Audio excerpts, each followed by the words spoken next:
गौरी पुत्र गणेश भगवान की जय। जय श्री कृष्णा, राधे राधे। नमस्कार दोस्तों, आपके अपने YouTube चैनल एक्सप्लोरिंग देव स्थानम में आपका स्वागत है। सोमवार के व्रत को लेकर मान्यता है कि इस व्रत को करने से भगवान शिव अपने भक्तों की मुराद जल्द ही पूरा करते हैं। सोमवार का दिन भगवान शिव को समर्पित है, इसलिए इस दिन भगवान शिव की पूजा और व्रत करने का महत्व और ज़्यादा बढ़ जाता है। यदि आप सोमवार के व्रत करते हैं तो आपको सोमवार व्रत कथा को पढ़ना बेहद ज़रूरी है, क्योंकि इसके बिना आपका व्रत अधूरा माना जाता है। तो आइए जानते हैं सोमवार की व्रत कथा। किसी नगर में एक धनी व्यापारी रहता था। दूर दूर तक उसका व्यापार फैला हुआ था। नगर के सभी लोग उस व्यापारी का सम्मान करते थे। इतना सब कुछ संपन्न होने के बाद भी वह व्यापारी बहुत दुखी था, क्योंकि उसके कोई पुत्र नहीं था, जिस कारण अपनी मृत्यु के पश्चात व्यापार के उत्तराधिकारी की चिंता उसे हमेशा सताती रहती थी। पुत्र प्राप्ति की इच्छा से व्यापारी प्रत्येक सोमवार भगवान शिव की व्रत पूजा किया करता था और शाम के समय शिव मंदिर में जाकर शिव जी के सामने घी का दीपक जलाया करता था। उसकी भक्ति देखकर माँ पार्वती प्रसन्न हो गईं और भगवान शिव से उस व्यापारी की मनोकामना पूर्ण करने का निवेदन करने लगीं।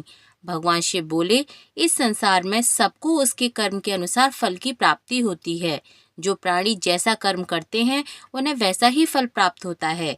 शिवजी द्वारा समझाने के बावजूद माँ पार्वती नहीं मानी और उस व्यापारी की मनोकामना पूर्ति हेतु वे शिवजी से बार बार अनुरोध करने लगीं। अंत में माता के आग्रह को देखकर भगवान भोलेनाथ को उस व्यापारी को पुत्र प्राप्ति का वरदान देना पड़ा।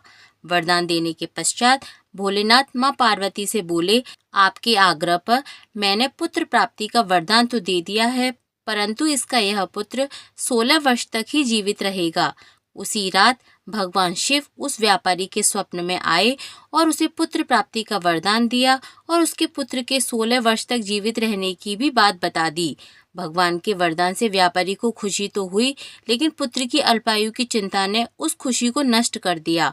व्यापारी पहले की तरह सोमवार के दिन भगवान शिव का विधिवत व्रत करता था। कुछ महीनों के बाद उसके घर एक अति सुंदर बालक ने जन्म लिया और घर में खुशियां ही खुशियां आ गईं। बहुत धूमधाम से पुत्र जन्म का समारोह मनाया गया, परंतु व्यापारी को पुत्र के जन्म की अधिक खुशी नहीं हुई, क्योंकि उसे पुत्र की अल्पायु के रहस्य का पता था। जब पुत्र 12 वर्ष का हुआ तो व्यापारी ने उसके मामा के साथ पढ़ने के लिए उसे काशी भेज दिया।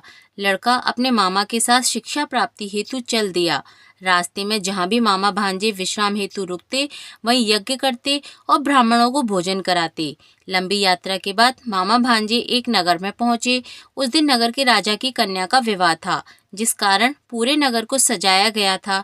निश्चित समय पर बारात आ गई, लेकिन वर का पिता अपने बेटे के एक आंख से काने होने के कारण बहुत चिंतित था। उसे भय था कि इस बात का पता चलने पर कहीं राजा विवाह से इनकार न कर दे, इससे उसकी बदनामी भी होगी। जब वर के पिता ने व्यापारी के पुत्र को देखा तो उसके मस्तिष्क में एक विचार आया। उसने सोचा, क्यों न इस लड़के को दूल्हा बनाकर राजकुमारी से विवाह करा दूं। विवाह के बाद इसको धन देकर विदा कर दूंगा और राजकुमारी को अपने नगर ले जाऊंगा। वर के पिता ने लड़के के मामा से इस संबंध में बात की। मामा ने धन मिलने के लालच में वर के पिता की बात स्वीकार कर ली।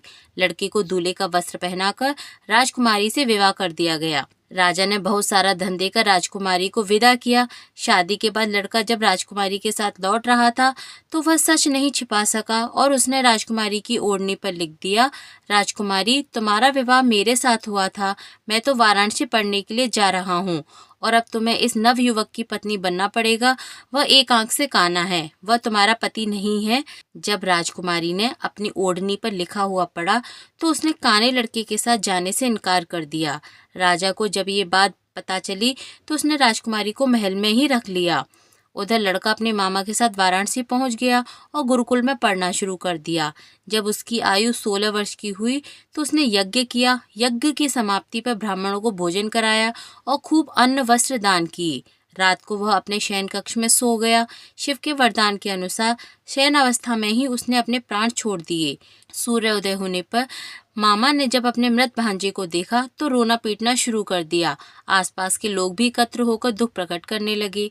लड़के के मामा के रोने विलाप करने के स्वर समीप से गुजरते हुए भगवान शिव और माता पार्वती ने भी सुने। माता पार्वती ने भगवान से कहा, हे प्राणनाथ, मुझे इसके रोने के स्वर सहन नहीं हो रहे हैं, आप इस व्यक्ति के कष्ट को दूर करें। भगवान शिव ने माता पार्वती के साथ अदृश्य रूप में समीप जाकर देखा तो भोलेनाथ माता पार्वती से बोले, यह तो उसी व्यापारी का पुत्र है जिसे मैंने 16 वर्ष की आयु का वरदान दिया था। इसकी आयु पूरी हो गई है। माँ पार्वती ने फिर भगवान शिव से निवेदन कर उस बालक को जीवन देने की आग्रह किया। माता पार्वती के आग्रह पर भगवान शिव ने उस लड़के को जीवित होने का वरदान दिया और कुछ ही पल में वह जीवित होकर उठ बैठ गया। शिक्षा समाप्त करके लड़का मामा के साथ अपने नगर की ओर चल दिया। दोनों चलते हुए उसी नगर में पहुंचे जहां उसका विवाह हुआ था। उस नगर में भी यज्ञ का आयोजन किया। समीप से गुजरते हुए एक नगर के राजा ने यज्ञ का आयोजन देखा और उसने तुरंत ही लड़के और उसके मामा को पहचान लिया। यज्ञ के समाप्त होने पर राजा मामा और लड़के को महल में ले गया और कुछ दिन उन्हें महल में रखकर बहुत सा धन, वस्त्र आदि देकर राजकुमारी के साथ विदा कर दिया। इधर भूखे प्यासे रहकर व्यापारी और उसकी पत्नी बेटे की प्रतीक्षा कर रहे थे। उन्होंने प्रतिज्ञा कर रखी थी कि यदि उन्हें अपने बेटे की मृत्यु का समाचार मिला तो दोनों अपने प्राण तुरंत ही त्याग देंगे। परंतु जैसे ही उसने बेटे के जीवित वापस लौटने के समाचार सुना तो वह बहुत प्रसन्न हुआ। वह अपनी पत्नी और मित्रों के साथ नगर के द्वार पर पहुंचा। अपने बेटे के विवाह का समाचार सुनकर पुत्र वधू राजकुमारी को देखकर उसकी खुशी का ठिकाना न रहा। उसी रात भगवान शिव ने व्यापारी के स्वप्न में आकर कहा, हे श्रेष्ठी, मैंने तेरे सोमवार के व्रत करने और व्रत कथा सुनने से प्रसन्न होकर तेरे पुत्र को लंबी आयु प्रदान की है। पुत्र की लंबी आयु जानकर व्यापारी बहुत प्रसन्न हुआ। शिव भक्त होने तथा सोमवार का व्रत करने से व्यापारी की सभी मनोकामना पूर्ण हुई। इसी प्रकार जो भक्त सोमवार को विधिवत व्रत करते हैं और व्रत कथा सुनते हैं, उनकी सभी इच्छाएं पूरी होती हैं और भगवान भोलेनाथ का आशीर्वाद बना रहता है। बोलिए पार्वती माँ की जय, भोलेनाथ की जय।